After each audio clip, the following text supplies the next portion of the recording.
bit of a sad story really. Middle of June, I was having sort of a few health problems. Thought it was gallstones originally. Unfortunately, it turned out to be pancreatic cancer. Been through a whole range of emotions. Everything's gone a million miles an hour. The staff at the NHS have been amazing. I know they get a lot of criticism, but they've done their absolute best they can for me, and so it's led to this experience today, where St Barnabas have kindly organised for me to meet the players and the manager of Lincoln City. So I have been like a small child in a sweet shop. It's been a dream come true for me. It's been an unbelievable experience, beyond my wildest dreams. I was impressed with the players, the way they came across. They made me feel at ease. It was just nice to see a good, genuine bunch of guys. Obviously Danny, he's brought some fantastic, not only footballers but people to the club, and he's just what I expected. He just comes across as a genuine, down to earth. His feet are firmly planted on the ground, hard-working guy. Lee Frecklington he kindly asked me if I would lead the team onto the pitch on Saturday, which obviously I'd be absolutely honoured to do, and what a fantastic memory for me to take with me. So I can't wait.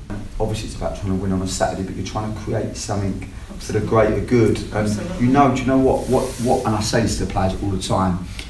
For our supporters, especially the real die-hard supporters, it's their whole life, and it's their whole well-being is around the success of the football club, and it's literally how it's their self-worth and self-efficacy and all of those things are related to the football club, and how we, how we, not just how we perform but how we conduct ourselves. And it's like we've got an unbelievable group of supporters that have supported the club all their life. It's about trying to look after them and their well-being as well, and just think why we're all so proud of this journey is because everybody's played their part in it, and everybody's felt. And like we say to players all the time, that if they can get out and they can meet the people, they show the people that they're human beings. And then on a Saturday, when it ain't quite working for them and they're not performing to the levels that they would like, or the supporters treat them like human beings rather than mobiles, and they actually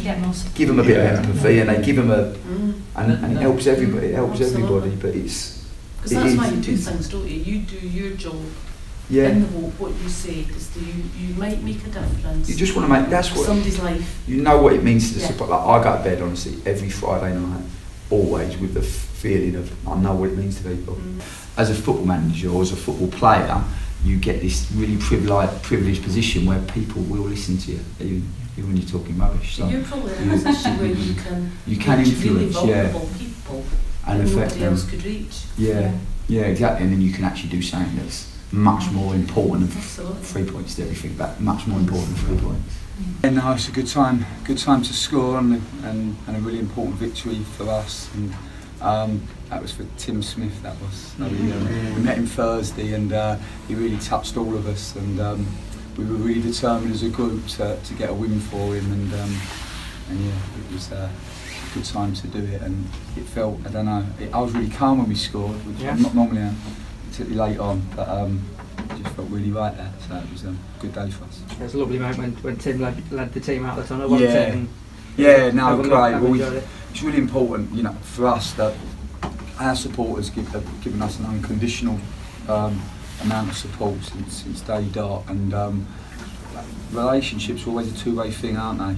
It's never ever just take. So the fact that we've been able to give a bit back has been great, and it was a pleasure for us to have Tim and his family with us today, and it felt really special before the game for him to lead the team out, and really important we won for it.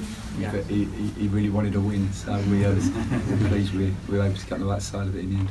I don't think you realise quite how much of an impact you've made. I know you're modest and you say it's a team effort, but you really have brought the heartbeat back to this club again. No, thank you. And really kind of you to say. It means a lot to the people of Lincoln. It's given the surrounding area and Lincoln at Hospice. Yeah, no, thank you very much. And as I say, it's been a pleasure, an absolute pleasure, and it's a wonderful city and a brilliant football club, and we've just got to make sure that we remember that every day. And when we spoke to the players before, and I very rarely go off piece to talk about other things other than the game on match day, but it felt like the right thing to do. And I said to all the boys, especially the young ones, they don't understand they're so privileged to be in the position that they're in, and that if they can, when the opportunity arises, use that for the greater good, and just realise how important it is, how important the football club is for the people, and we have to remember that responsibility and make sure that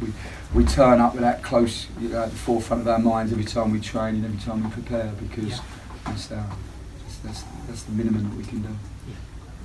The care has been second to none. Mary and Caroline and their team, they've all been magnificent, and it's sad to say, but it's not until you need something you don't realise how important these organisations are. And the boys, whoever's called to see me, the hospice at home girls, they can't do enough for me. They've been lovely, genuine people.